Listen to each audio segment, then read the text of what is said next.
Et Seigneur.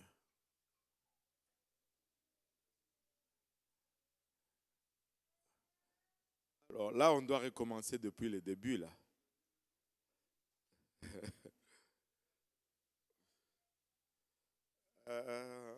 Non, ce n'était pas ça le titre.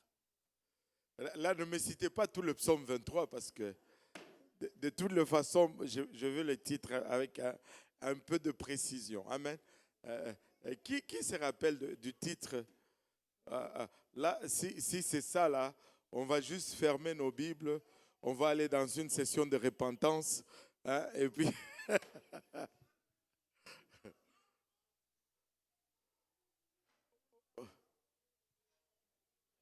Non, ça c'est une partie du psaume 23. Et euh, je veux le titre. Je veux le titre.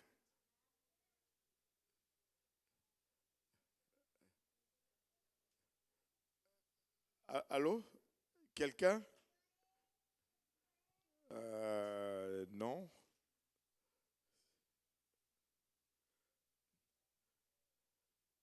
Oh boy.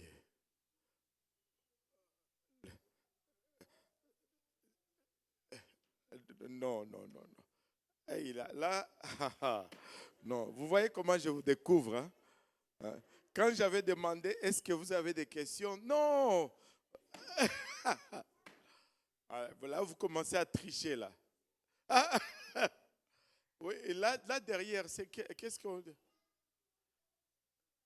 Ah, non, non, non.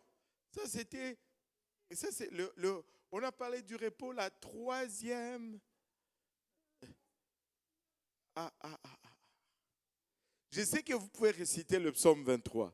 Alors, si vous me shootez tous les versets du psaume 23, c'est pas ça que je cherche. Moi, je cherche le titre, ô Seigneur Jésus.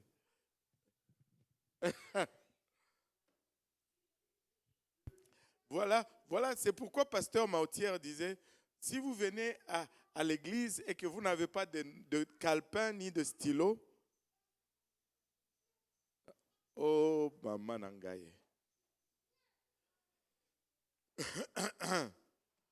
Bon, si moi je donne le titre, on va rester ici jusqu'à 23 heures. Hein? Vous avez regardé sur YouTube, arrêtez-moi ça. On va rester ici jusqu'à 23 heures aujourd'hui parce qu'il faut qu'on recommence à partir du premier verset, qu'on regarde tout le titre. Hein? Le titre de la leçon dernière, c'était un moment de restauration avec le berger.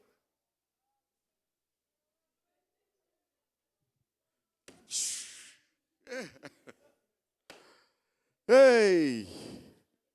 Là, est-ce qu'il y en a qui se souviennent maintenant? Soyez honnêtes. Est-ce qu'il y en a qui se souviennent maintenant? Hey Seigneur Jésus. Bon, je vais dire le titre d'aujourd'hui. Amen. Hein, je vais dire le titre d'aujourd'hui. Allô tout le monde?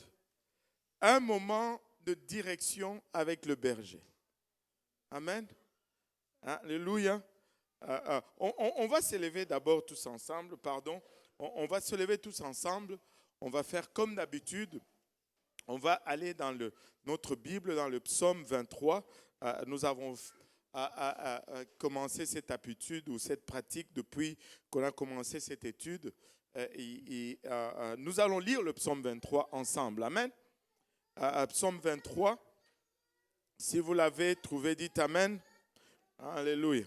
Cantique de David. On va le lire tous ensemble à haute voix. L'Éternel est mon berger. Je ne manquerai de rien. Il me fait reposer dans de verts pâturages. Il me dirige près des eaux paisibles. Il restaure mon âme. Il me conduit dans le sentier de la justice à cause de son nom. Quand je marche dans la vallée de l'ombre de la mort, je ne crains aucun mal, car tu es avec moi. Ta houlette et ton bâton me rassurent. Tu dresses devant moi une table en face de mes adversaires. Tu induis ma tête et ma coupe déborde. Oui, le bonheur et la grâce m'accompagneront tout le jour de ma vie et j'habiterai dans la maison de l'Éternel jusqu'à la fin de mes jours. Prions tous ensemble, Éternel.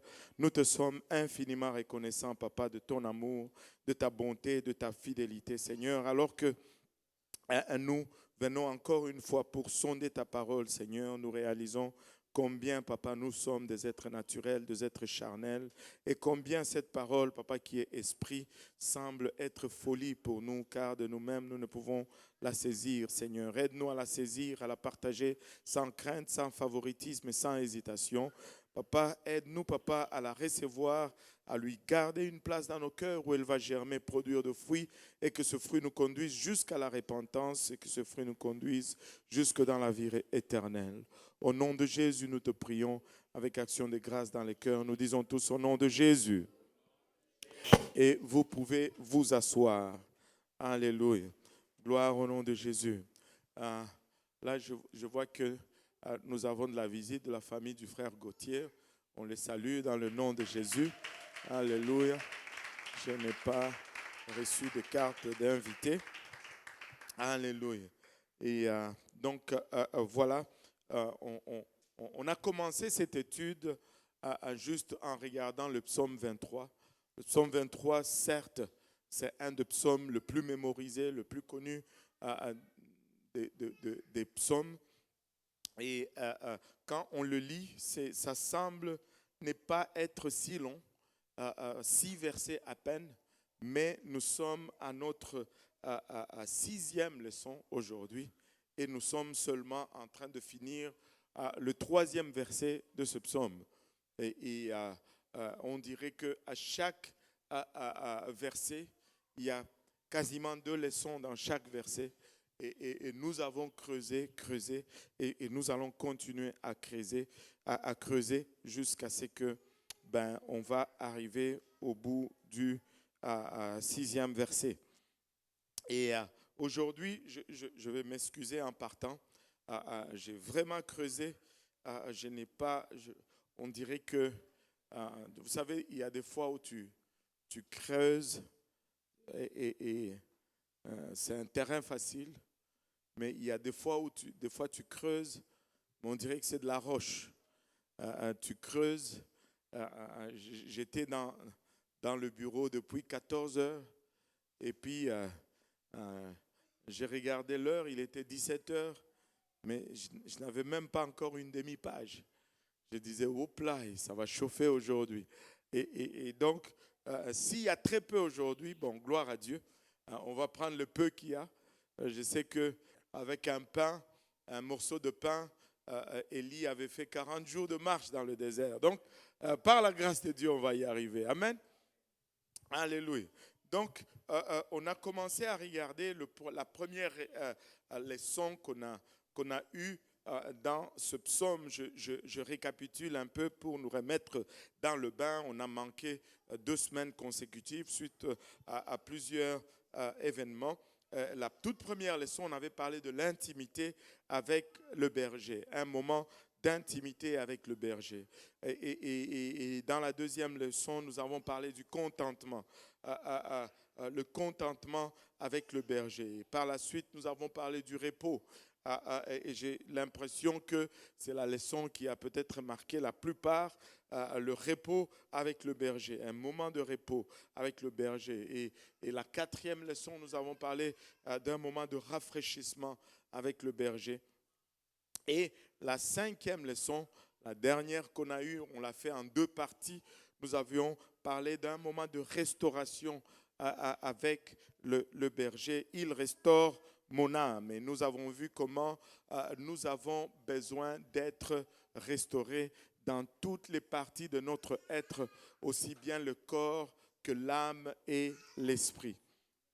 Et aujourd'hui, nous allons parler un peu de direction. J'ai lu une citation qui m'a vraiment interpellé aujourd'hui. Et la citation dit tout simplement ceci. Les voies d'une personne les voies d'une personne sans la direction de Dieu sont mondaines. S'il n'y a pas de direction de Dieu, nos voies vont être mondaines. S'il n'y a pas de direction de Dieu, nos voies vont être charnelles. S'il n'y a pas de direction de Dieu, nos voies vont être tout simplement de recherche de plaisir et d'ambition démesurée ou disproportionnée pour la promotion de soi-même. Quand on enlève Dieu de nos voies,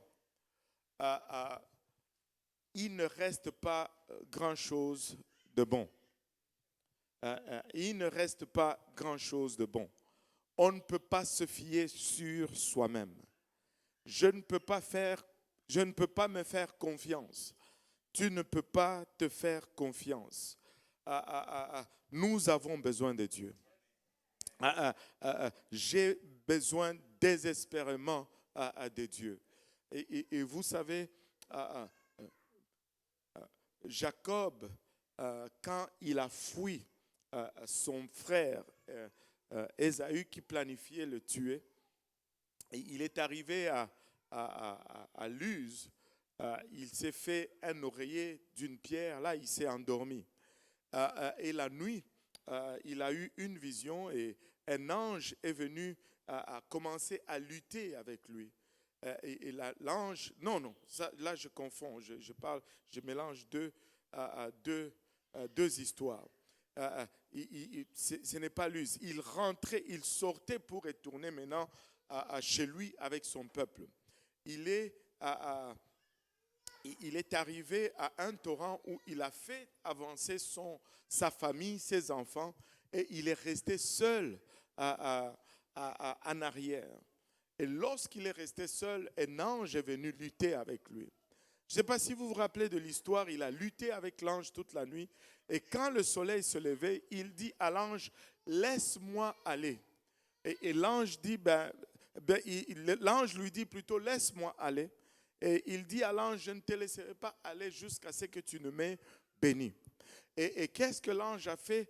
L'ange l'a frappé à l'emboîture de la hanche. Mais malgré cette douleur, Jacob n'a pas laissé aller l'ange. Et finalement, l'ange l'a béni en ceci qu'il a changé son nom.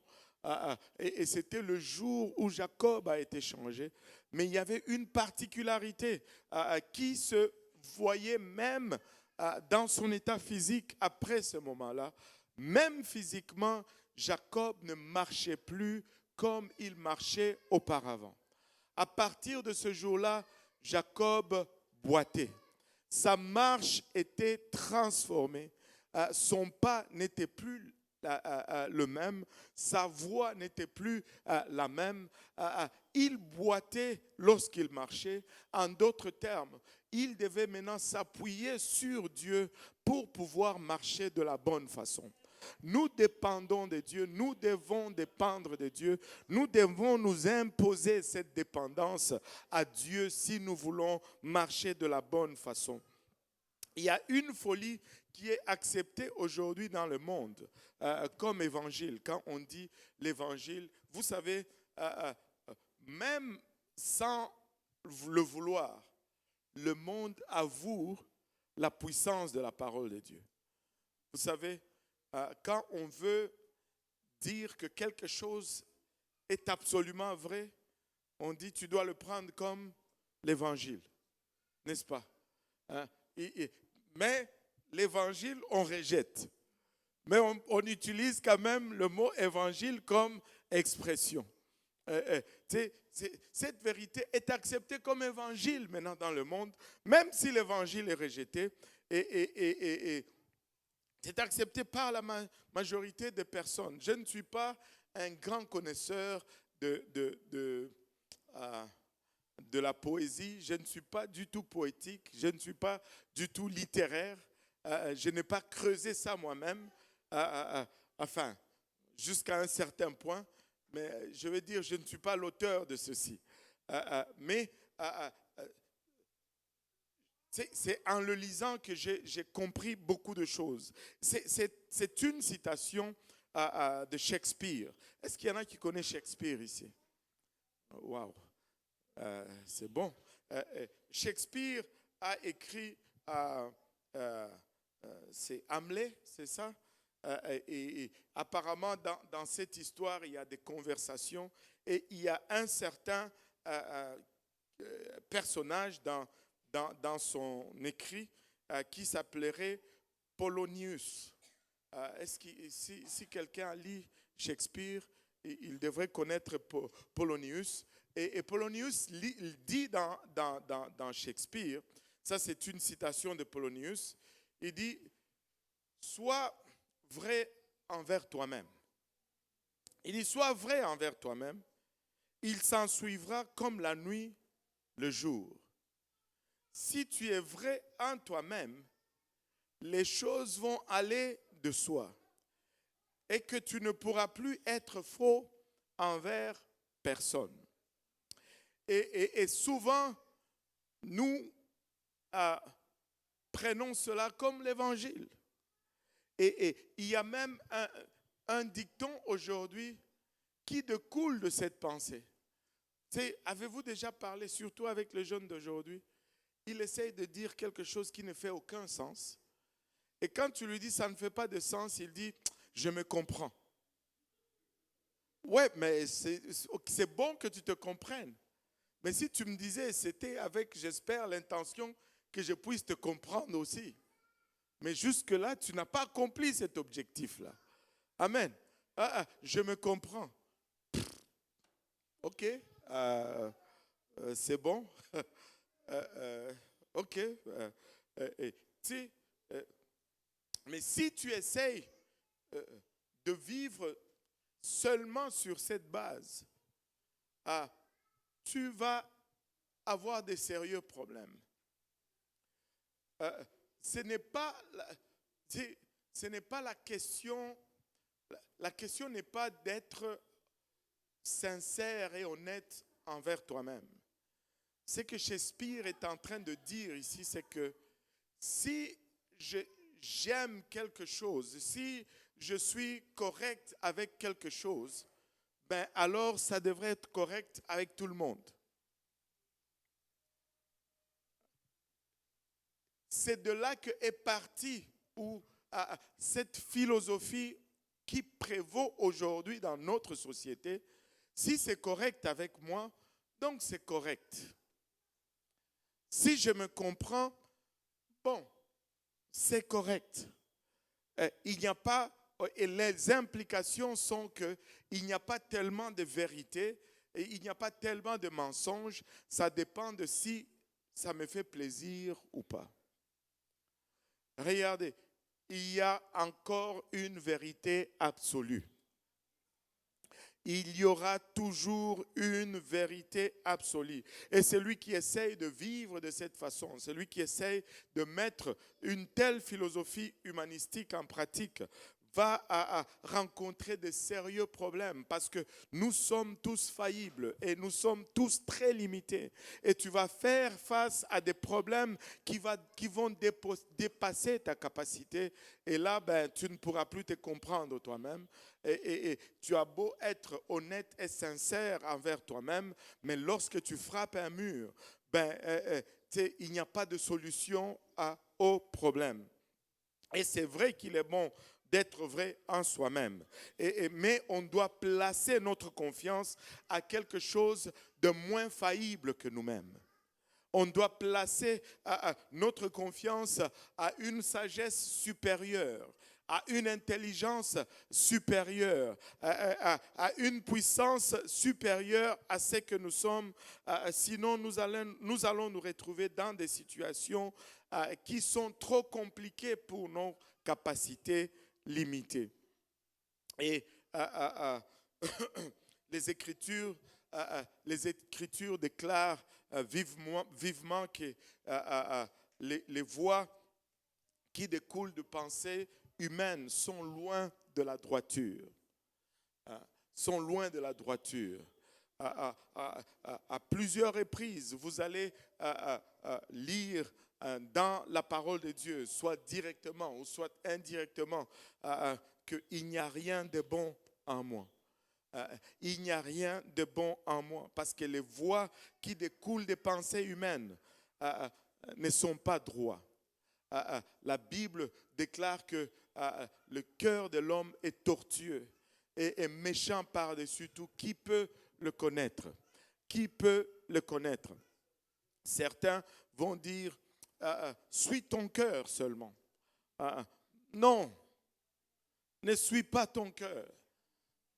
Nous avons hérité d'un cœur déchu. Et si nous regardons même, la Bible appelle David l'homme au cœur selon Dieu. Même l'homme au cœur selon Dieu est tombé dans l'adultère et est tombé dans le meurtre. Va au-dessus de ton cœur, va au-delà de ton cœur. Suis les voies de Dieu, ce sont les seules voies qui sont droites. Ce sont les seules voies qui sont droites. Nos voies ne sont pas droites. Il n'y a pas de droiture qui émane du cœur de l'homme. Mais au fait, la Bible déclare que nos voies ne sont pas les voies de Dieu et nos pensées sont loin d'être les pensées de Dieu. Maintenant, les voies d'une personne sans la direction de Dieu vont être mondaines, vont être charnelles,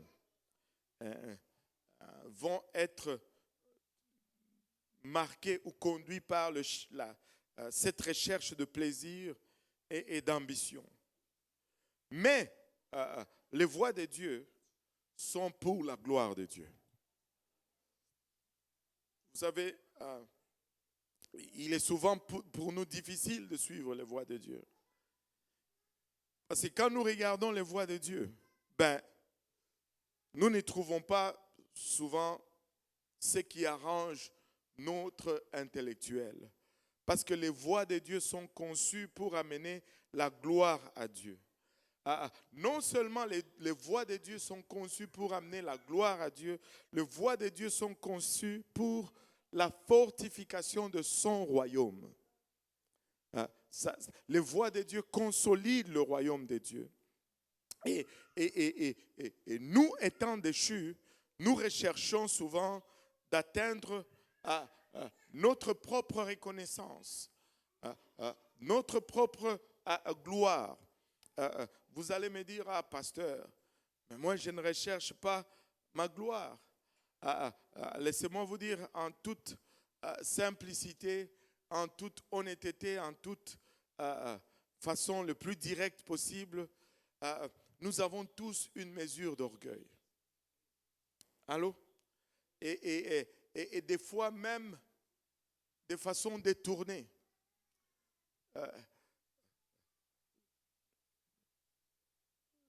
Même de façon détournée. Nous allons anticiper une petite gloire pour nous, une petite reconnaissance pour nous. C'est pourquoi des fois, c'est quand quelque chose est fait, et qu'on ne cite pas notre nom,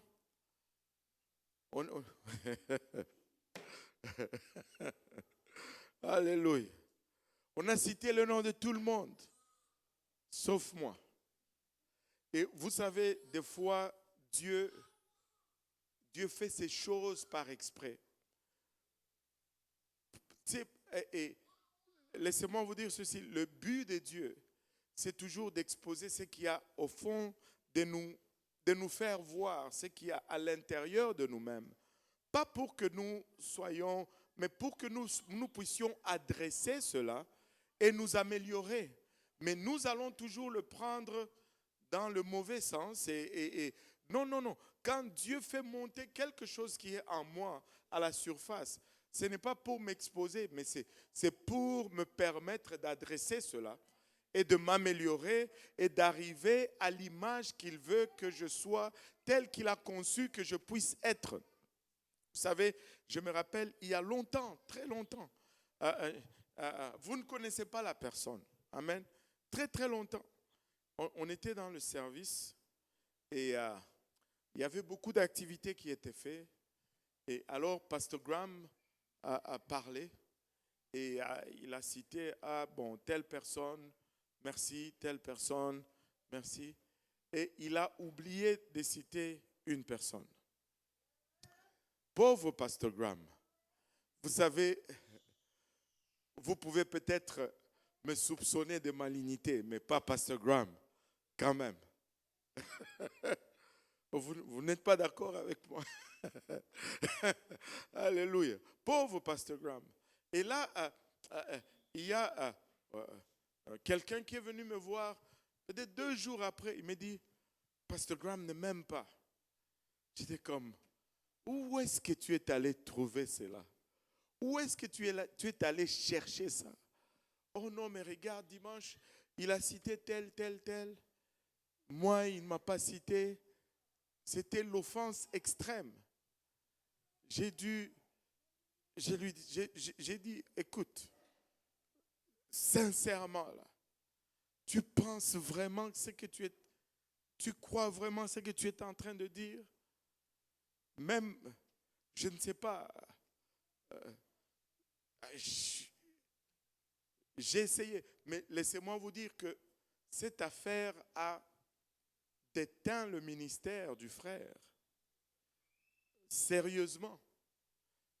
Sérieusement.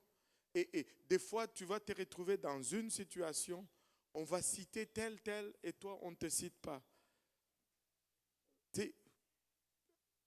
Alléluia, amen, gloire à Dieu. Réjouis-toi parce que ta récompense, c'est le Seigneur lui-même qui va te la donner. Tu sais, l'homme est faillible. L'homme est faillible. Tu sais, l'homme va oublier de te citer. Mais ne t'arrête pas là-dessus. Ne laisse pas cela te ronger. Tu sais, le désir d'atteindre notre propre gloire est péché. Lorsque nous recherchons notre propre gloire, nous tombons dans le péché. Hein? Mais ce que nous sommes appelés à faire, c'est de céder tout honneur à Dieu. Ce que nous sommes appelés à faire, c'est vraiment de céder tout honneur à Dieu. Et le Seigneur lui-même ne nous a-t-il pas appris à prier de la sorte? Car c'est à toi qu'appartient le règne, la puissance et la gloire. C'est à lui qu'appartient la gloire, et cela pour 5 ans seulement, le premier 5 ans de ton ministère. Après cela, tu peux commencer. Non, non, non. C'est à lui qu'appartient la gloire au siècle des siècles. Amen. Au siècle des siècles. Amen. Quand nous entrons dans une activité, nous devons nous assurer que c'est pour la gloire de Dieu. Alléluia. Nous devons nous assurer que c'est pour la gloire de Dieu. C'est pour la gloire de Dieu. Et regardez ce que nous dit 2 Pierre chapitre 2. 2 Pierre chapitre 2 et le verset 2 nous dit « Plusieurs les suivront dans leur dissolution et la voix de la vérité sera calomniée à cause d'eux. » Aujourd'hui, non seulement on a le défi de marcher humblement par rapport à notre propre chair, à nos propres pensées et à nos propres désirs, mais nous faisons face aussi à tout un barrage d'assaut, non seulement spirituel, mais aussi des fois des gens autour de nous. Des gens autour de nous. Et vous savez, je disais, il y a longtemps, je disais souvent à ceux qui vont à l'école, il y a un terme qu'on utilise souvent à l'école pour se moquer des étudiants ou des élèves qui sont disciplinés. On va dire, lui c'est le chouchou du maître ou c'est le chouchou du prof. Et on regardait cela comme une mauvaise chose. Mais laissez-moi vous dire ceci. Si tu es un bon chrétien, tu dois être le chouchou de ton prof. Allô? Tu dois être le chouchou de ton prof, n'est-ce pas, Camilla? Hein? Ce n'est pas une diminution. Sois content quand on te dit tu es le chouchou de ton professeur. Allô? C'est parce que tu lui es soumis, tu fais ce qu'il te demande et il t'approuve et il est content de ta conduite. Allô? Alléluia. Donc, nous faisons face à tout un barrage. Regardez le Proverbe 21, le 2e verset nous dit ceci. Toutes les voies de l'homme sont droites. Toutes les voies de l'homme sont droites.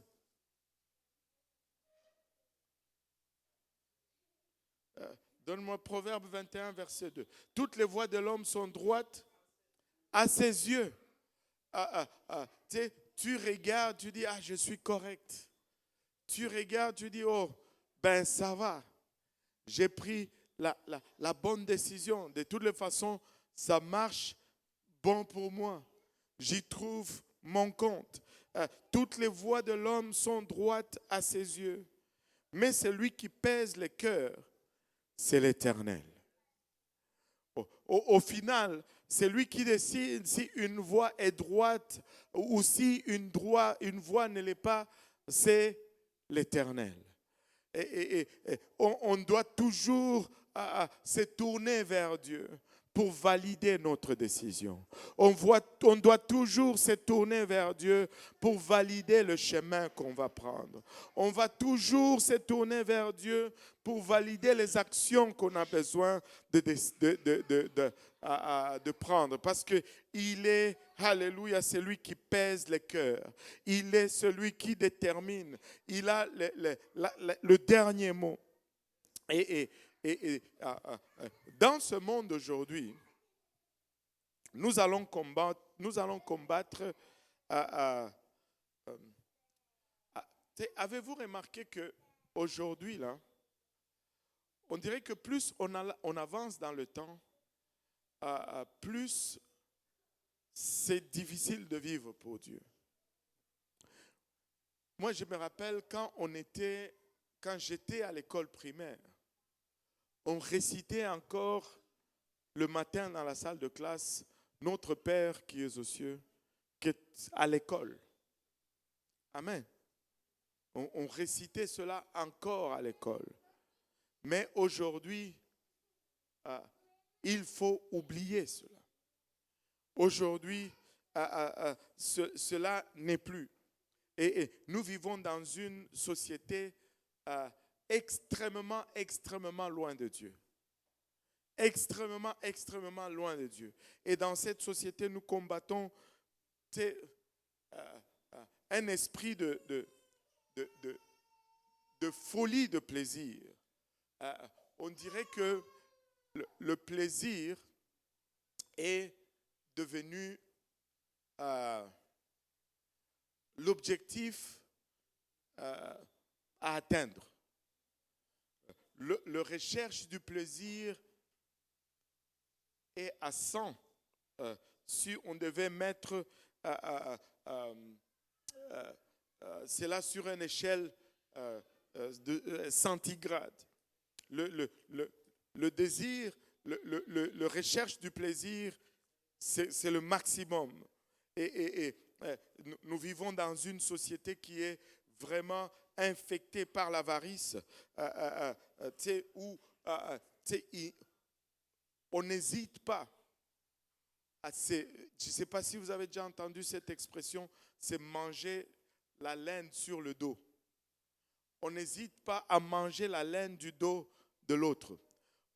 Tout est bon pour monter les échelons.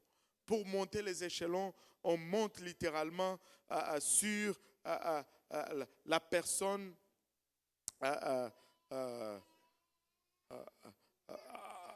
en face de nous. C'est une société sans merci. Je vais vous donner un exemple. À Tu sais, à l'époque, je travaillais encore chez CAE.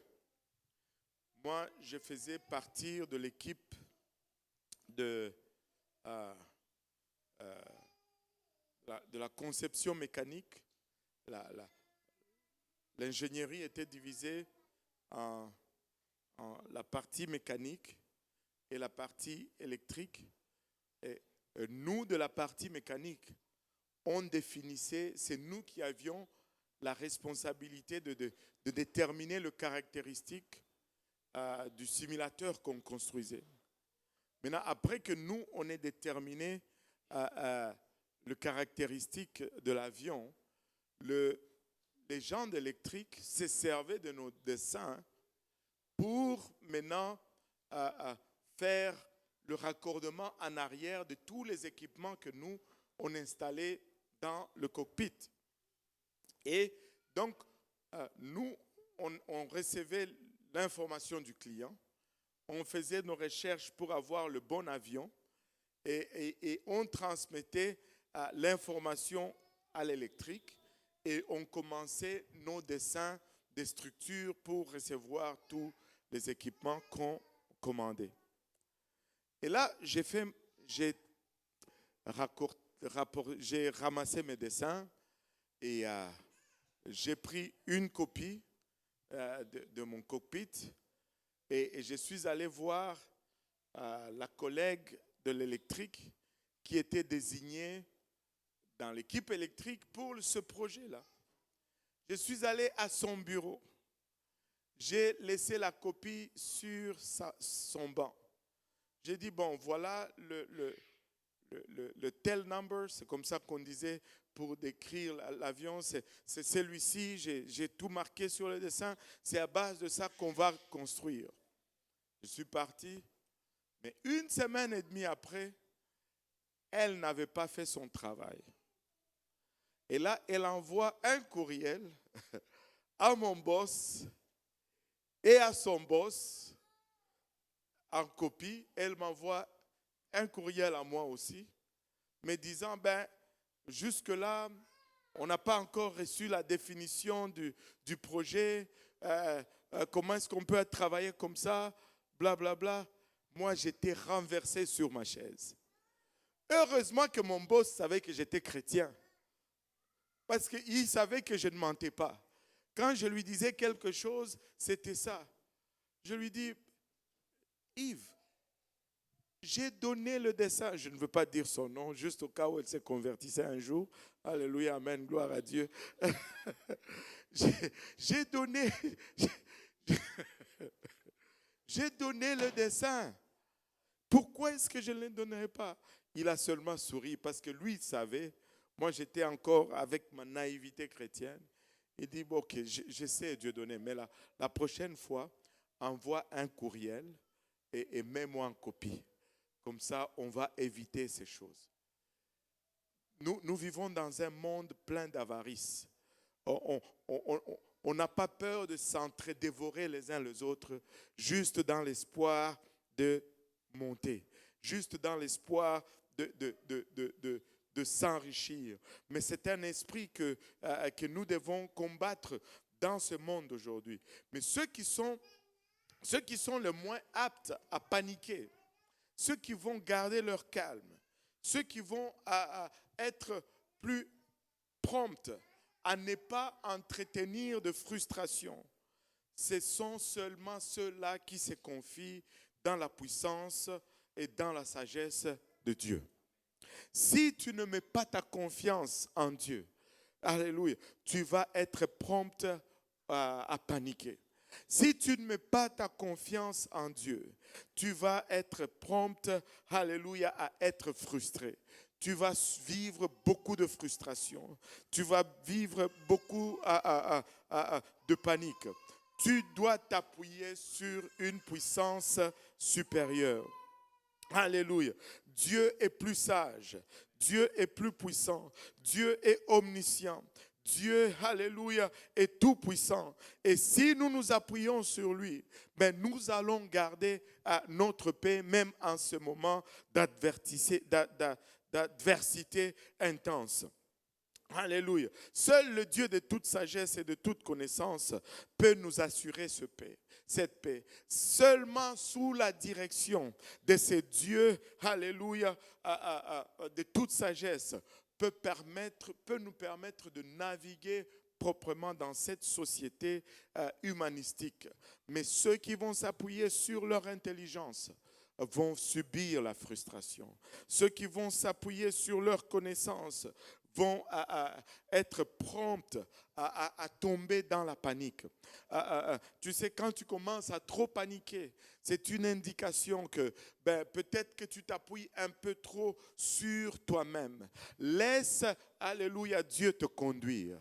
Laisse Dieu te diriger. Alléluia, confie-toi en l'Éternel, alléluia, dans toutes tes voies et ne t'appuie pas sur ta propre sagesse. Ne t'appuie pas sur, alléluia, ta propre connaissance et il va diriger tes pas. Dieu seul est vérité. Dieu seul est vérité. Dieu n'a pas seulement la vérité, il est la vérité. C'est pourquoi il ne change pas. C'est lui qui a la vérité. Peut ne pas la voir un autre jour. Mais Dieu n'a pas seulement la vérité, il est la vérité. C'est sa nature, c'est son être. C'est pourquoi nous pouvons nous appuyer fermement sur lui.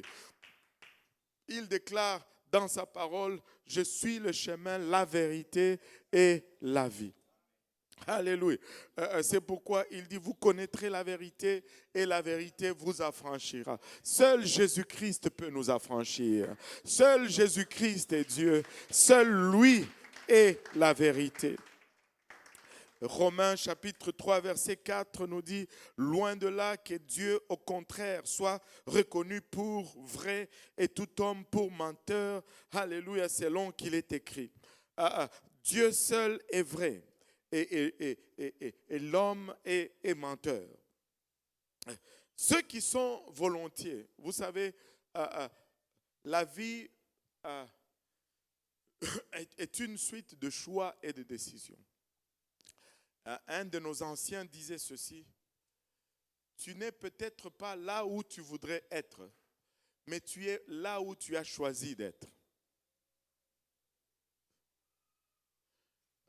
Des fois, notre vouloir et nos choix ne s'accordent pas. Nous voulons tous être là, mais nous ne sommes pas tous nécessairement là. Il disait ceci, tu n'es pas aussi spirituel que tu voudrais être, mais tu es aussi spirituel que tu as choisi d'être. On désire là, mais est-ce qu'on a décidé de sorte qu'on soit vraiment là? C'est en début d'année, on a dit, je vais prier 1 heure par jour. Je vais lire ma Bible, combien? 45 minutes par jour. Je vais jeûner 1 fois par semaine. En début de chaque mois, je vais faire 3 jours de jeûne. Bon, ok. Vous n'avez pas besoin, personne ne lève les bras. Amen.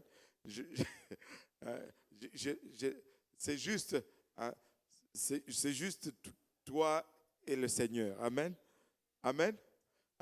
Qui a tenu fidèlement toutes ces promesses jusqu'à aujourd'hui? Ne lève pas le bras, mais juste regarde juste dans le miroir. Amen. Alléluia. Tu vois de quoi on parle là? Oui, certes, des fois, tu vas peut-être arriver à être constant pendant 2-3 semaines. Là, tu te dis, oh, si le Seigneur pouvait retourner maintenant, ça serait l'idéal. Maintenant, après, quelqu'un t'offense, c'est une chute. Et puis, là, il faut recommencer encore. Mais ne te fatigue pas de recommencer. Recommence encore. Amen. Relève-toi. La Bible nous dit, les justes tombent 7 fois, mais ils se relèvent. Alléluia. Ils se relèvent. Amen. Il se relève. Il faut juste se relever. Amen. Et donc, ceux qui sont volontiers, et encore là, regardez ce mot volontiers, ceux qui sont volontiers d'investir leur effort, leur énergie et leur temps pour se prouver, pas prouver aux autres, se prouver à soi-même. Hein? Que tout le monde dise se prouver. Se prouver à soi-même. Pour se prouver à soi-même que les fondations de Dieu sont sûres et véritables. Ce sont ceux-là qui vont découvrir qui ils sont. Si tu veux vraiment connaître qui tu es, ce n'est pas que si tu convaincs les gens que Dieu est vrai. Non, non. Tu dois travailler sur toi-même tout le jour et retourner encore et encore et encore à ceci et te dire et t'inculquer en toi-même que je sais que ceci est vrai, que je sais que ceci est sûr, que cette parole est véritable. Il n'y a pas une autre vérité. Je dois me convaincre moi-même. Ce n'est pas l'exercice de convaincre quelqu'un d'autre ne va pas avoir autant d'effet sur moi que lorsque j'investis volontairement, pas pour atteindre un ministère, pas pour accomplir, mais pour moi-même. Je dois être convaincu moi-même que ceci est vrai. Que ceci est vrai. Vous savez, si nous étions à 100% convaincus que ceci est vrai, les effets sont exponentiels, en fait. Si tu te convaincs que ceci est vrai. Tu sais, je parlais avec quelqu'un aujourd'hui. Aujourd'hui, j'ai eu une visite qui m'a fait beaucoup de bien à la maison. Quelqu'un est venu me voir juste pour parler. Il n'y avait pas de problème à résoudre. Il n'y avait pas de questions à répondre. Juste un moment de fraternité. Et c'était rafraîchissant. C'était vraiment rafraîchissant. À un moment donné, je commençais même à douter. J'ai dit, juste en dernière minute, il y a un dossier qui va sortir. Non, il n'y a pas eu de dossier. C'était rafraîchissant. Et on a commencé à parler un peu. Je lui disais ceci. Et on a parlé un peu de deux choses. Tu sais, juste une causerie et puis entre tant d'autres. On parlait et on se disait comment l'orgueil est l'élément le plus dévastateur dans le royaume de Dieu. Et l'orgueil est tellement dévastateur parce que très souvent nous pensons qu'il va produire un tel effet, mais il produit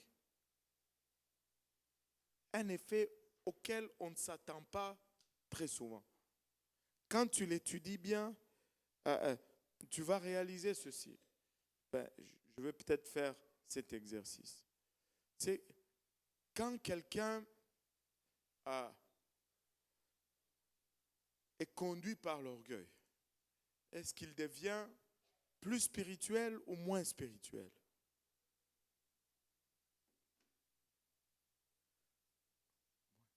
Là, il y a déjà un chaos là. En général, on va dire moins spirituel. Parce qu'on sait que l'orgueil, c'est un péché. Et le pire des péchés. Mais faux. Quand quelqu'un est rempli d'orgueil, il devient plus spirituel.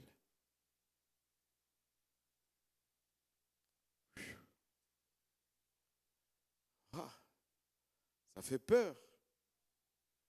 Et regardez, comment il s'appelait, le roi Osias, c'est Osias, il a marché droit devant Dieu.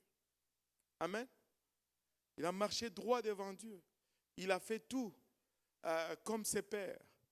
Mais quand l'orgueil est entré en lui, il n'est pas devenu moins spirituel. Mais il est entré dans le temple et il a essayé d'offrir le sacrifice. Ça l'a poussé à être plus spirituel. Et Dieu était fâché et il a frappé de la lèpre, n'est-ce pas? Vrai ou faux? Donc, cet acte d'orgueil ne l'a pas poussé à être moins spirituel. Ça l'a poussé à être plus spirituel. Et l'orgueil devient là maintenant plus dangereux parce que ça te pousse à être plus spirituel. Mais ta spiritualité maintenant couvre ton orgueil. Parce que tu es plus spirituel, tu ne vois pas ton orgueil. Et ton orgueil alimente ta spiritualité. Et là, ça devient une spirale vers le bas. Ah, je dois prier plus. Je dois prier plus. Je ne suis pas en train de dire qu'on doit prier moins, mais on doit toujours constamment examiner son cœur. On va toujours constamment examiner son cœur. Et je parlais avec ce frère et je lui dis, la connaissance de la parole de Dieu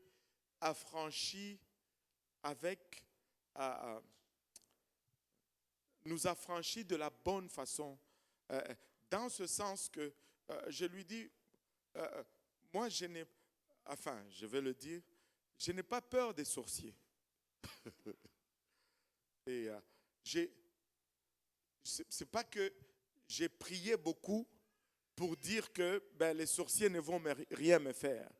Et je ne suis pas non plus en train de dire que je vais aller maintenant chercher les sorciers expressement pour leur lancer des défis. Non, non. Je fais tout simplement ce que Dieu m'appelle de faire. Mais ma confiance n'est pas basée sur le fait que j'ai veillé toute la nuit en prière. Non, non. Ma confiance est basée sur le fait que Jésus m'a promis qu'il me couvre, il me protège. Alléluia. Tu dois tout simplement arriver à cette place où tu laisses Dieu conduire ta vie, que tu t'appuies sur cette intelligence supérieure, pas parce que, écoutez, personne n'est parfait ici. Si c'était de notre perfection et de nos accomplissements, les diables nous auraient déjà tous dévorés crus. Si nous sommes là, c'est parce que Dieu a voulu que nous soyons là. Et si nous avons fait confiance à Dieu pour le premier pas, et les amis, faisons confiance à Dieu pour tous les autres pas qui restent. Alléluia. Que je faillisse ou que je ne faillisse pas, je demeure son fils. Il va me protéger. Alléluia. J'abandonne ma vie sous sa conduite. Il a dit qu'il va tout simplement. Est-ce que je n'arrive, est-ce qu'il ne m'étrangle pas des fois? Demandez à mon épouse, des fois, il m'étrangle la nuit. Des fois, ils viennent et je suis là. Ça vous arrive aussi des fois? Alléluia. Quand tu es dans le combat, c'est ça. Mais je vais dormir toujours avec assurance, me réveiller toujours avec assurance, parce que je sais que même s'ils viennent, ils n'auront pas le dernier mot, parce que plus grand est celui qui est en moi que celui qui est dans le monde. D'ailleurs, s'ils ne viennent pas, c'est un problème. C'est peut-être parce que tu ne fais pas la bonne chose. Si nous allons avoir des victoires, nous allons avoir des batailles. Et la bataille, ça fait mal dans la bataille. Des fois, tu reçois des coups dans la bataille. Mais recevoir des coups, ce n'est pas perdre un combat. Alléluia. J'ai un oncle qui a fait la boxe. À un moment donné, quand je venais ici, je me suis arrêté chez lui pendant 5 mois. Et pendant les 5 mois là, c'est arrivé qu'il avait un combat. Il est parti pour faire le combat. 12 rounds à se taper dessus avec quelqu'un. Il est sorti victorieux. Il a gagné le combat. Mais même s'il avait gagné le combat, il a fait 1 semaine à boire de la soupe à la maison. Il a fait 1 semaine, il ne pouvait pas mâcher la viande. Mais nous regardons cela et nous disons que nous n'avons pas. Et ce n'est pas parce que j'ai mal que je n'ai pas de victoire. Le Seigneur lui-même, c'est dans la douleur qu'il a eu la victoire. Le calvaire n'était pas facile, mais ne me dites pas que le calvaire était un échec. Le calvaire, alléluia, n'était pas une promenade, mais ne me dites pas que c'était un échec. Je dois me laisser conduire par les voies de Dieu. Alléluia. Et ceux qui sont volontiers d'investir leur effort, leur énergie, leur temps pour se prouver à eux-mêmes que les fondations de Dieu sont sûres et véritables, ils vont découvrir qui ils sont. Tu ne sauras qui tu es que lorsque tu sais vraiment qu'est-ce que la parole de Dieu dit à ton sujet. Oh, Michael, c'est toi qui as amené les souris ici. Alléluia. Alléluia. Il y a des souris dans la maison de Dieu. Ah, Seigneur Jésus. Il ne faut pas fuir. Amen. Alléluia. Et non seulement, regardez un peu. Pierre, Jésus demande aux apôtres, qu'est-ce que les gens disent que je suis? Et les apôtres ont donné différentes réponses. Il y en a qui disent que tu es Jean-Baptiste, d'autres qui disent que tu es Élie le prophète, et tous ces gens. Et après, il leur a répondu, il leur a demandé, mais vous, que dites-vous que je suis? Quelle est la connaissance que vous avez de moi? Et Pierre, comme toujours, il a sauté, tu es le Christ, le Fils du Dieu vivant. Quand Pierre a donné la révélation de qui Jésus est, c'est alors que Jésus a donné la révélation de qui Pierre est.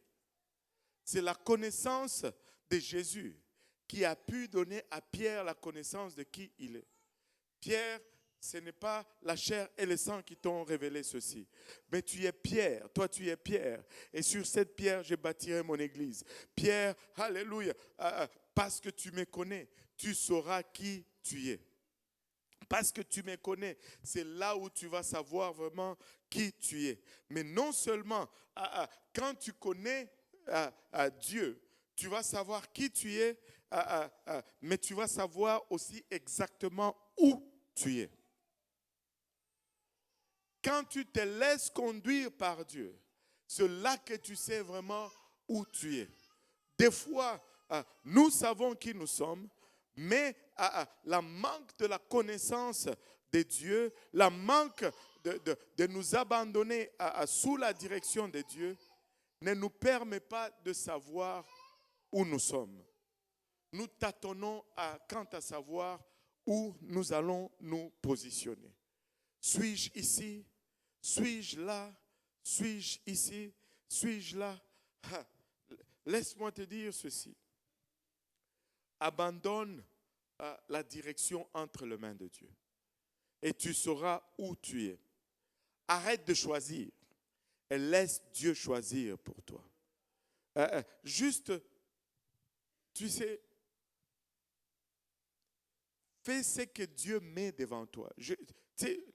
Honnêtement parlant, l'exemple le plus clair, c'est encore l'exemple de David. Il était probablement pas le plus favori de la maison. Parce que certains disent qu'il n'était pas... David était né d'un mariage, enfin, d'une union hors mariage. Il n'était pas fils légitime. La preuve est que ses frères étaient à la maison pendant que le prophète est arrivé. Mais c'est lui qui devait garder les brebis au champ. On aurait pu trouver un serviteur qui aurait pu faire ce travail. Mais non, c'est David qui était dans le champ. Mais peu importe où il s'est trouvé, parce qu'il était en train de faire ce qu'il était supposé de faire, l'appel de Dieu l'a trouvé là, même à l'extérieur du champ. applique-toi juste à servir. Applique-toi à servir et tu vas être à la bonne place. Tu vas être à la bonne place. Qu'est-ce qu'il y a à faire? Tu sais, il y a quelque chose qui m'a réjoui cette semaine. Dimanche, je suis arrivé le matin dans le stationnement de l'église de l'Est. J'étais découragé. Je vois le terrain, les mauvaises herbes partout, le panneau de stop qui est au coin de la rue, les branches ont poussé autour jusqu'à arriver presque au panneau de stop là. Et c'était vraiment, j'ai dit Seigneur. Bon, j'étais avec mon épouse, je lui dis, cette semaine, là, je ne veux plus demander aux gens de venir nettoyer. Cette semaine, je vais venir moi-même. Je vais couper toutes ces branches. Je vais arracher les mauvaises herbes. Vous savez, servir Dieu, ce n'est pas seulement prêcher l'évangile. Nettoyer les toilettes, c'est aussi servir Dieu. C'est organiser. C'est juste après le service, là, ramasser les bouteilles d'eau, les morceaux de papier, c'est aussi servir Dieu. C'est venir 10 minutes plus tôt et placer les chaises, c'est aussi servir Dieu. C'est des petits détails. Amen. Oh Seigneur Jésus, je ressens le Saint-Esprit là. Mais je ne l'ai pas dit. Mais hier, je reçois un appel d'un frère. Il me dit, pasteur, nous avons coupé les arbres, les branches, nous avons arraché toutes les mauvaises herbes. On a 13 sacs de branches et de mauvaises herbes. On ne sait pas comment on fait pour disposer de ceci parce que ce sont des sacs en papier. J'ai dit, waouh, le Seigneur est bon. Le Seigneur est bon. Peut-être qu'ils n'ont même pas réalisé, mais c'était un soulagement extraordinaire.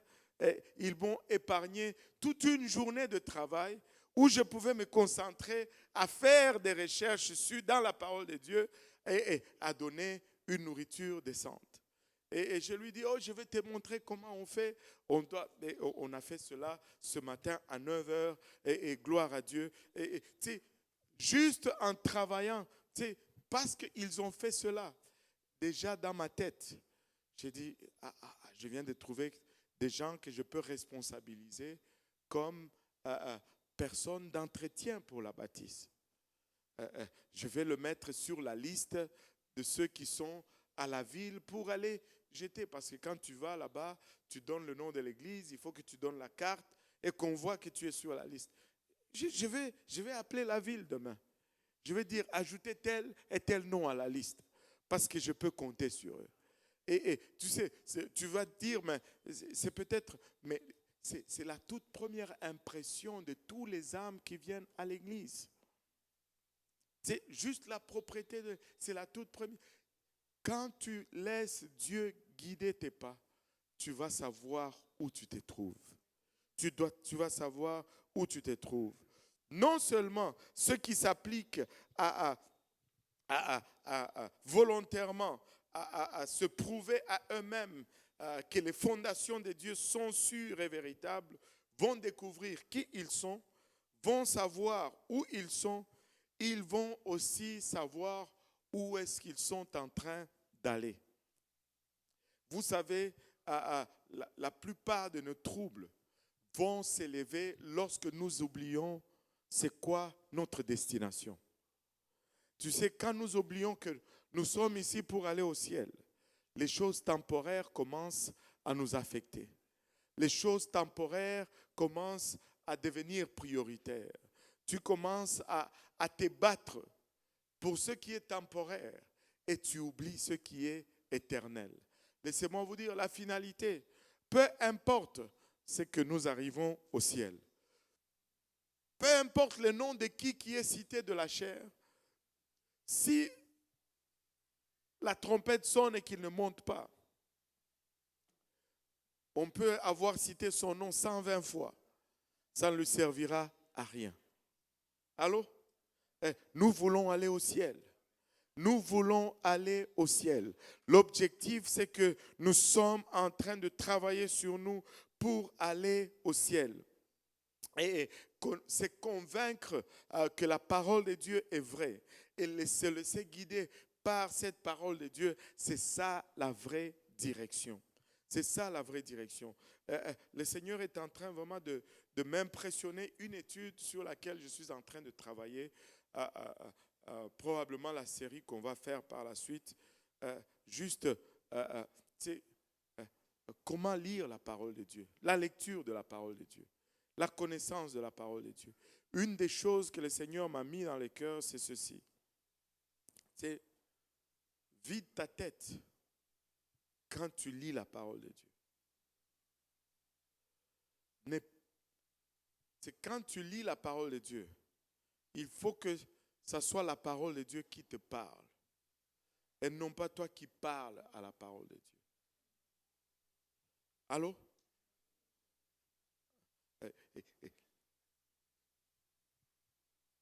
Si nous pouvons être intenses, mais si nous ne connaissons pas la parole de Dieu, nous allons être éventuellement induits en erreur. La parole de Dieu est très peu lue et très peu connue et très peu étudiée. Des fois, nous allons prier pendant 2-3 heures. Mais quand est-ce que nous allons juste absorber la parole de Dieu pendant 1 heure de temps? Juste l'absorber. Sans filtre. Et la vraie direction, c'est de s'imposer à cette discipline qui nous amène à nous convaincre nous-mêmes que cette parole est vraie. Tous les idéaux humanistes, tous les calculs charnels et tous les raisonnements de la logique intellectuelle vont ultimement faillir. Et depuis la création du monde, l'homme cherche constamment à démontrer que il peut y arriver par son propre raisonnement ou sa propre intelligence. Mais jusque-là, la démonstration est que ça a toujours été une faillite. Les pensées doivent être tournées vers la direction du Saint-Esprit. Si nous ne sommes pas tournés vers la direction de Dieu, on va subir un échec. On va subir un échec. Et quand on dit on doit être conduit par le Saint-Esprit, encore une fois, la parole de Dieu. Quand je dis je dois être conduit par le Saint-Esprit, la conception normale des gens est loin de la parole de Dieu. Être conduit par le Saint-Esprit ne signifie pas avoir une voix audible qui me parle et qui me dit quoi faire. Non, non. Être conduit par le Saint-Esprit, c'est tout simplement et avant tout marcher selon la parole de Dieu.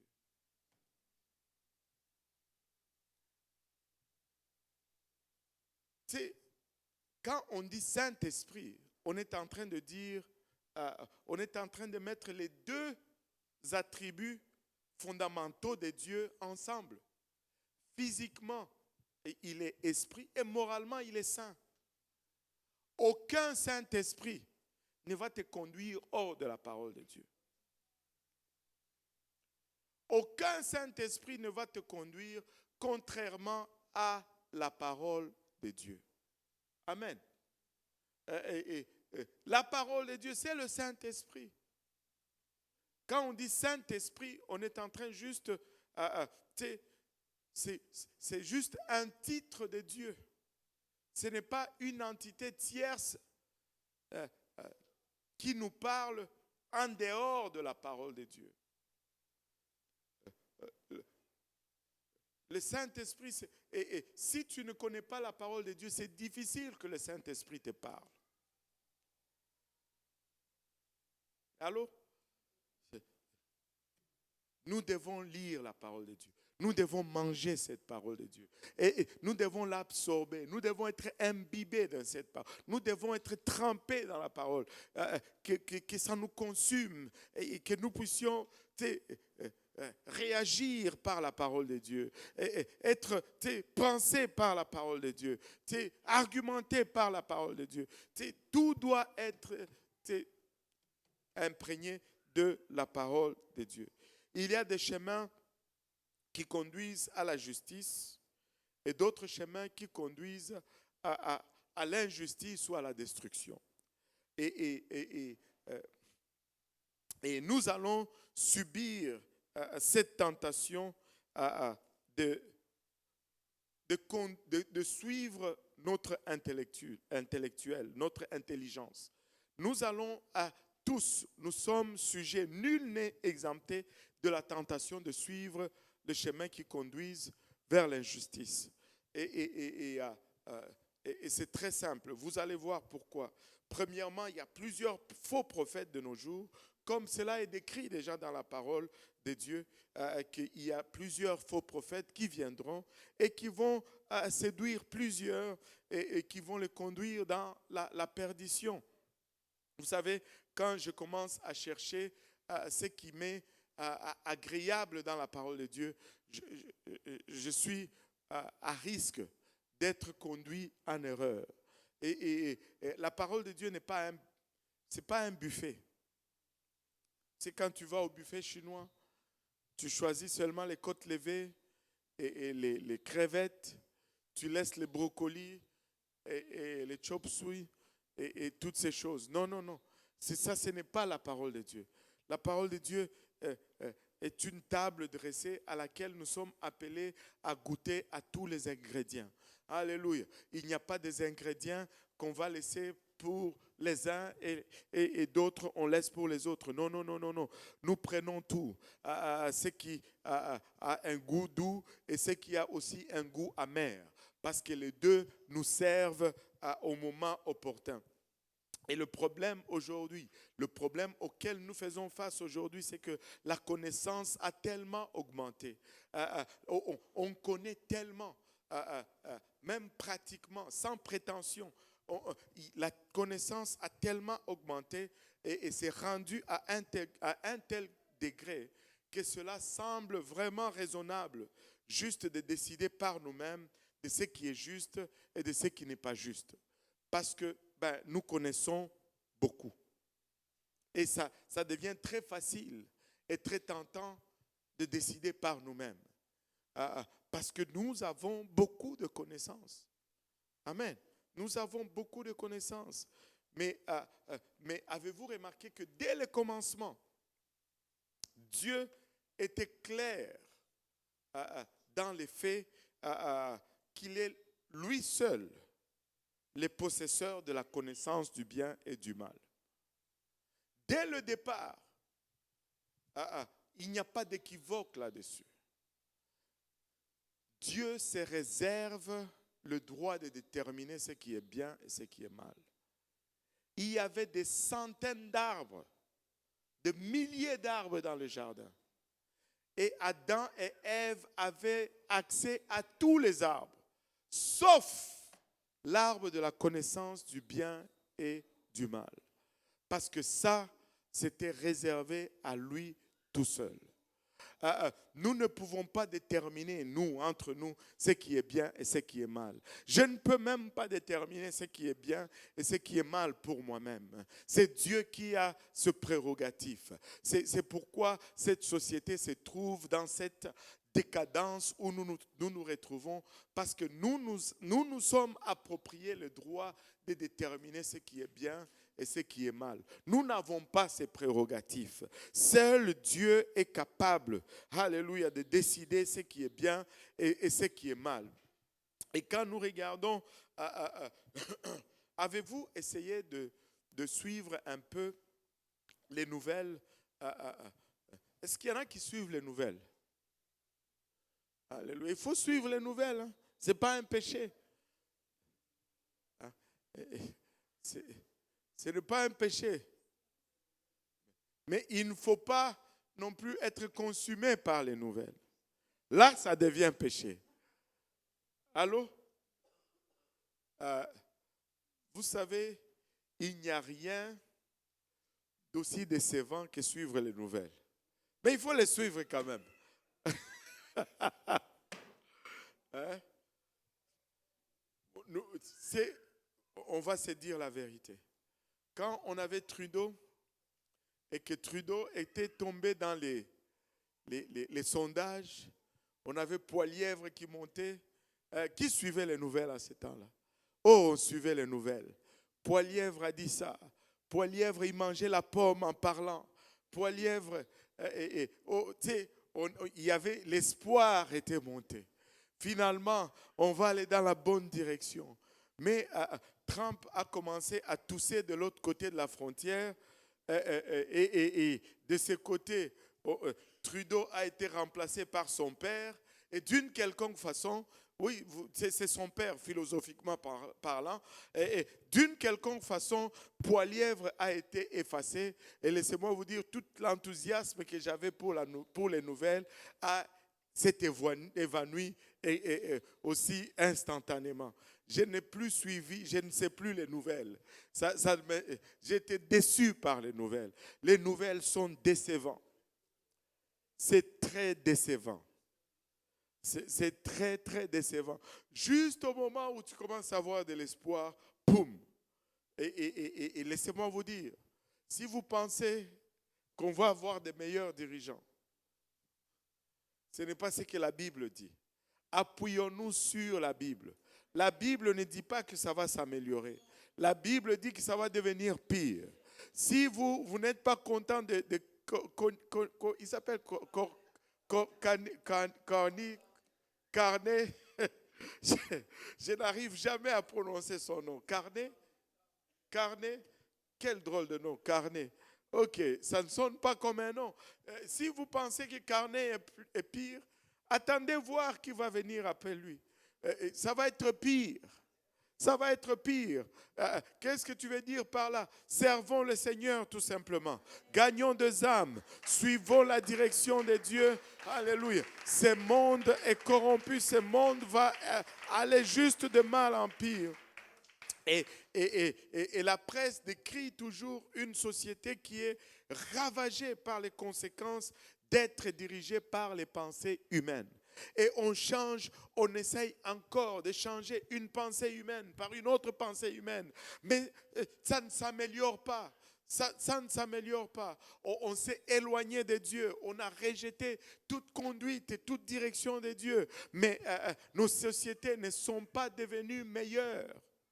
Nos sociétés s'empirent.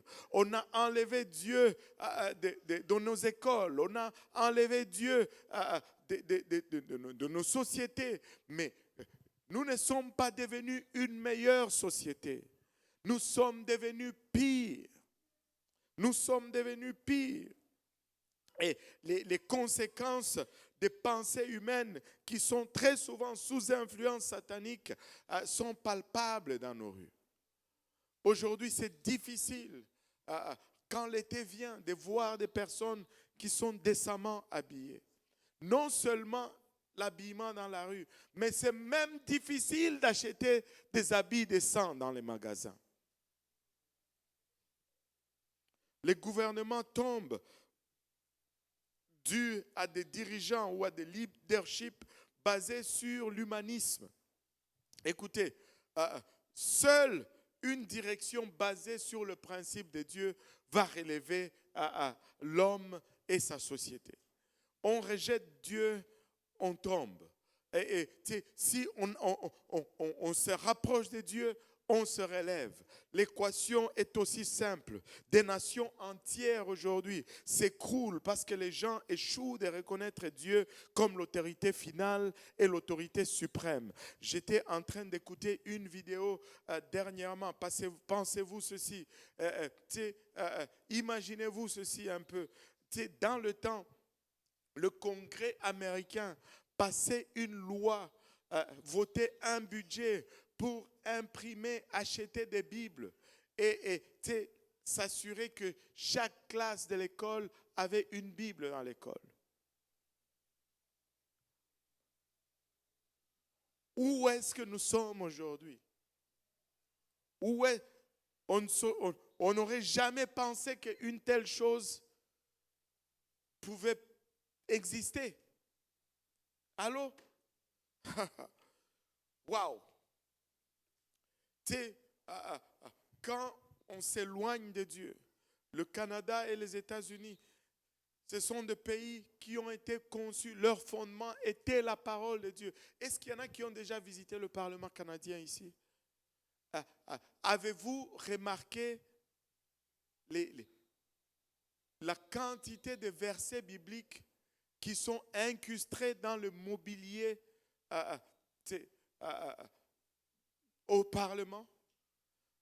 Quand vous allez au Parlement, faites attention au cadre, aux meubles même, les tables, les chaises. Vous allez voir des psaumes qui sont écrits dans des tables, dans des cadres au Parlement. Parce qu'une fois, nous étions un pays qui recherchait la direction de Dieu pour la conduite de ses affaires. Et c'est ce qui a fait que nous sommes arrivés où nous étions arrivés. Mais du moment où nous avons commencé à mettre Dieu de côté, nous sommes en décadence depuis. Et s'il n'y a pas de repentance, ces nations et ces peuples sont en route vers le jugement de Dieu. C'est le jugement de Dieu qui attend.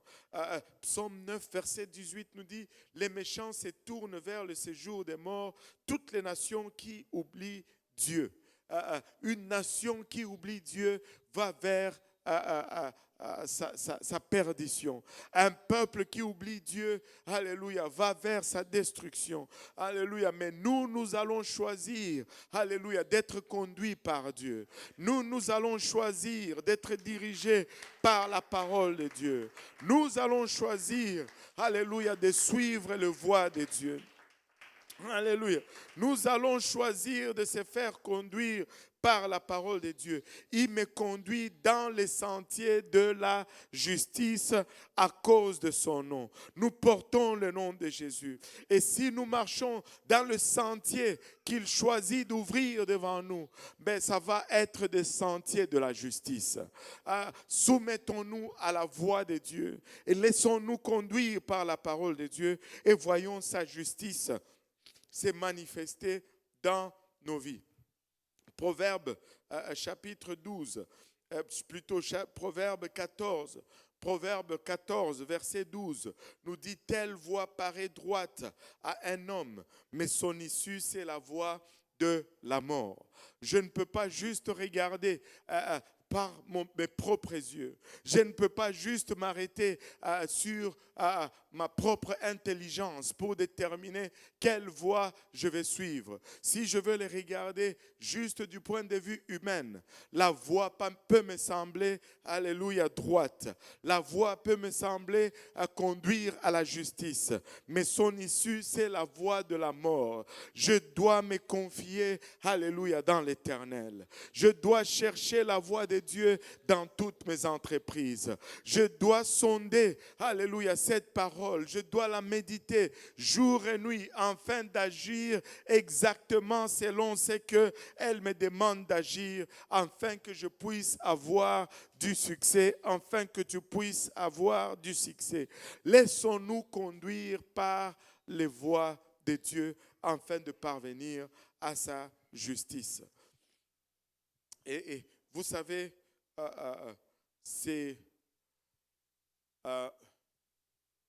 on n'aurait jamais pensé que cette société aujourd'hui allait se retrouver là où elle se retrouve, juste pour avoir enlevé Dieu de nos affaires. Juste pour avoir enlevé Dieu de nos affaires. Aujourd'hui, nous vivons dans une société qui ne sait même pas déterminer c'est quoi un homme, c'est quoi une femme. Élémentaire. Élémentaire. Aussi fondamental que ça. Si toi-même tu n'es pas sûr, si tu es un homme ou si tu es une femme, qu'est-ce que tu vas enseigner à mes enfants? Allô? Tu sais, j'ai lu quelque part qu'avant C'est c'est à quel mois qu'on fait l'échographie là, qui détermine si c'est un garçon ou une fille? 5 mois? Euh, Avant, c'était à 5 mois. On savait si c'était un garçon ou une fille. Mais de nos jours, il faut attendre 26 ans avant qu'on soit sûr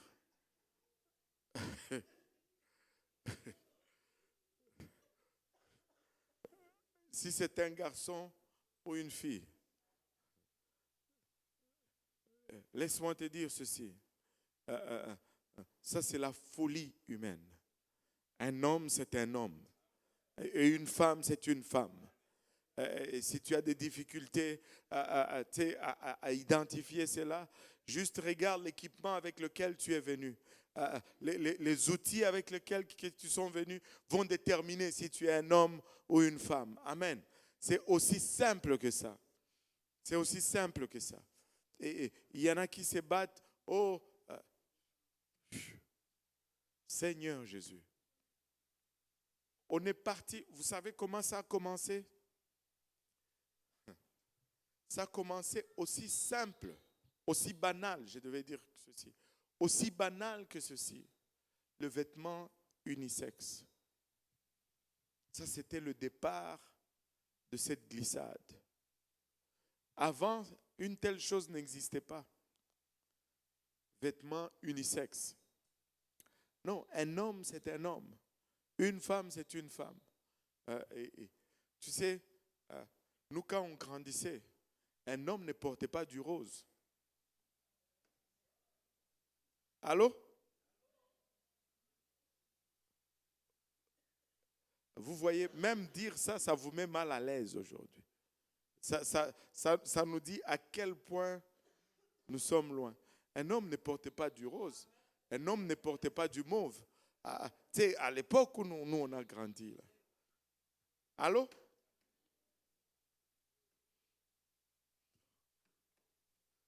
Alléluia, amen, gloire à Dieu. Moi je me rappelle, un de mes garçons, je ne sais pas, lui il est né comme ça, je ne veux pas vous dire c'est qui, j'en ai 3, alléluia. Quand il était petit, si, vous savez, certaines cuillères ont des fleurs, là, tu sais, lui, il était petit, mais quand tu lui donnais même une cuillère avec des fleurs là-dessus, il refusait. Je suis un homme, je ne peux pas manger avec une cuillère avec des fleurs.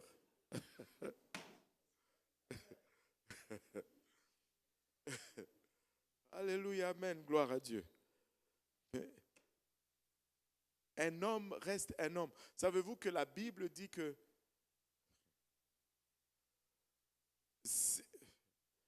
après vous allez dire, oh, UPC, oh, pasteur Kaozi. Non, ce n'est pas UPC. Nous ne prêchons pas la doctrine de UPC. Nous prêchons la parole de Dieu. Amen. Laissez UPC tranquille. Argumenter à la base de la parole de Dieu. La parole de Dieu dit les efféminés. Les efféminés n'entreront pas dans le royaume de Dieu. Si tu es un homme, tu marches comme ça, avec le bras cassé, tu ne vas pas entrer dans le...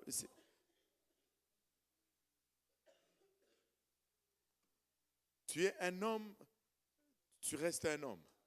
Un homme, ça doit être dur, ça doit être rude, ça doit transpirer des fois. Un homme, ça doit être sale. Un homme ne fait pas 1 heure dans la salle de bain. Un homme ne se promène pas avec des peignes dans la poche. Quel genre d'homme? Des hommes qui ont des crèmes de main dans les poches. Tu vas dans la toilette des hommes, tu le vois en train de mettre la crème. C'est Seigneur. Tu sais, je vais réparer ma clôture, je ne peux pas t'appeler.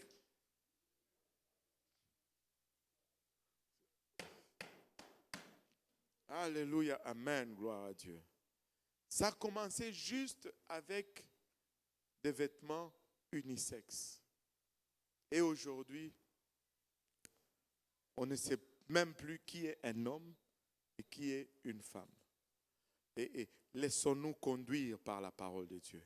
Il est le seul qui décide de ce qui est bien et de ce qui n'est pas bien. Des fois, c'est hors de nos convenances, mais ça reste que c'est le chemin à suivre. Ça reste que c'est la vérité. Et mon travail, alléluia, et c'est de me convaincre moi-même que ceci est vrai. Tu dois investir un effort volontairement de te prouver à toi-même que ceci est vrai, que ceci est véritable. C'est alors que tu commences à marcher dans les voies de Dieu. C'est alors que tu commences à marcher dans les voies de Dieu. Alléluia. Jésus dit, je suis le chemin. Dans Jean 14, verset 10, verset 6 plutôt, Jésus dit, je suis le chemin, la vérité et la vie. Nul ne vient au Père que par moi. Nous sommes, nul ne vient au Père que par moi. Nul ne vient au Père que par moi. Jésus est le chemin. Jésus est la vérité. Et c'est le seul qui peut nous conduire à la vie éternelle. Regardez, on va conclure avec ceci.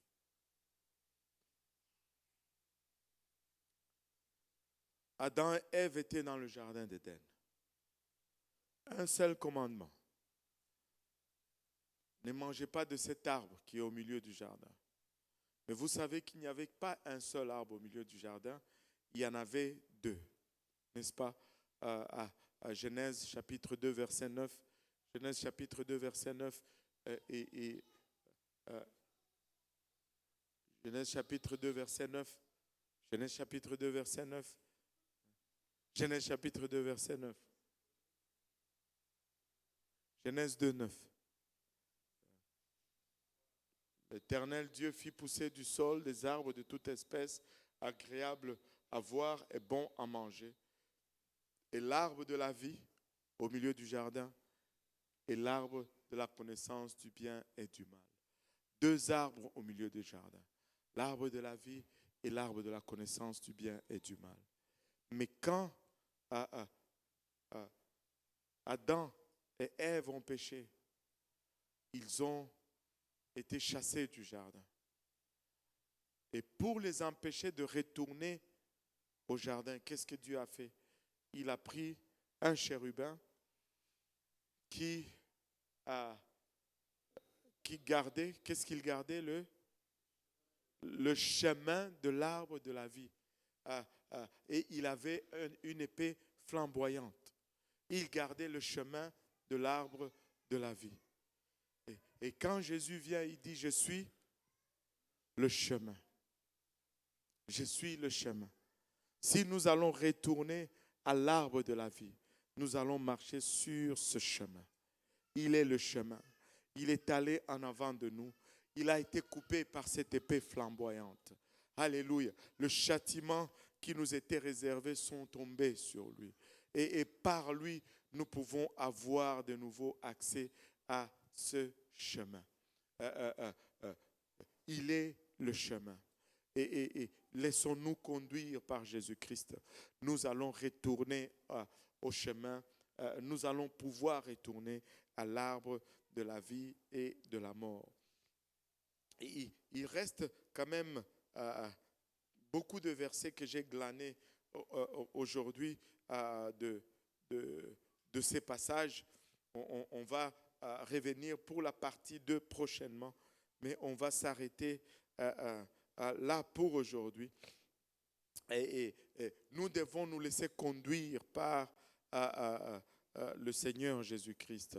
Il me conduit dans le sentier de la justice à cause de son nom.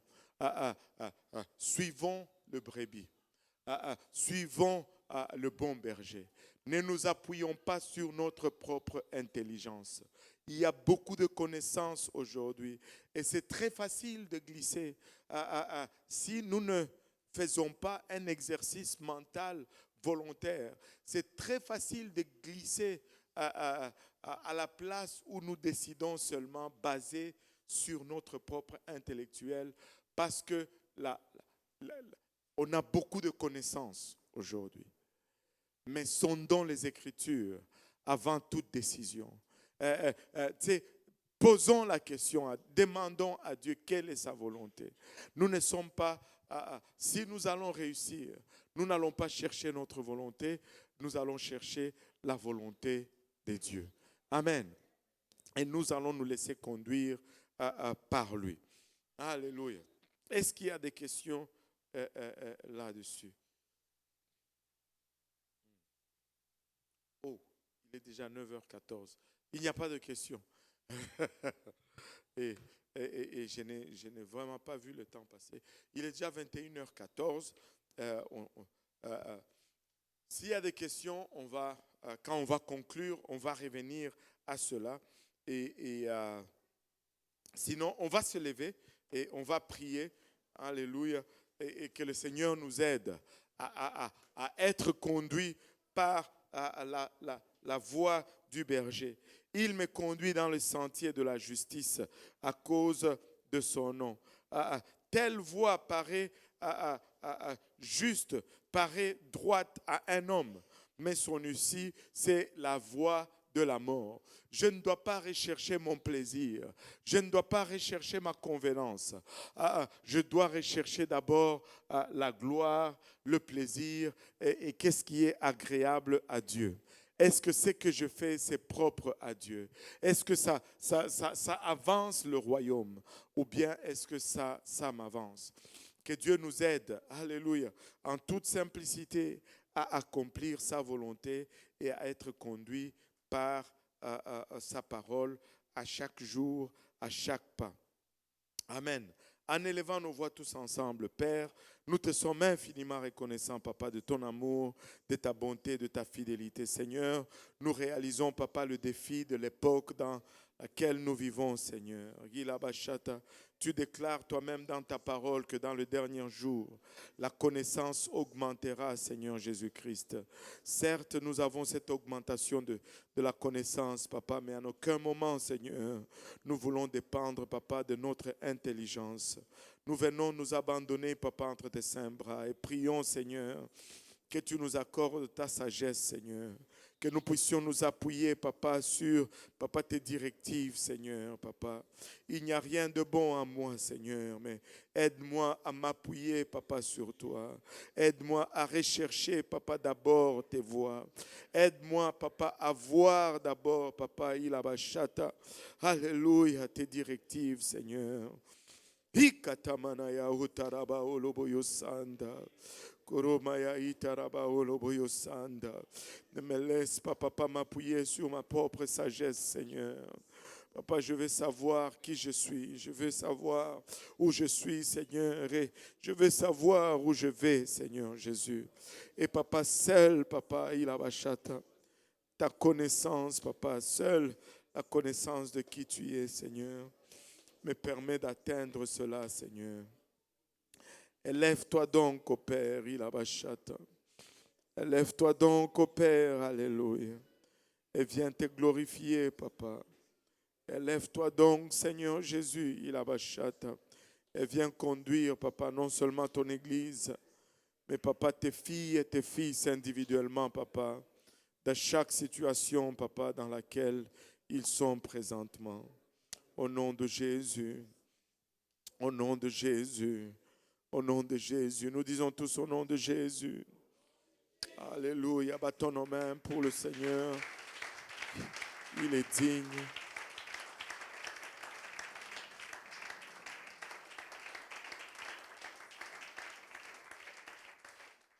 Il est plus que digne.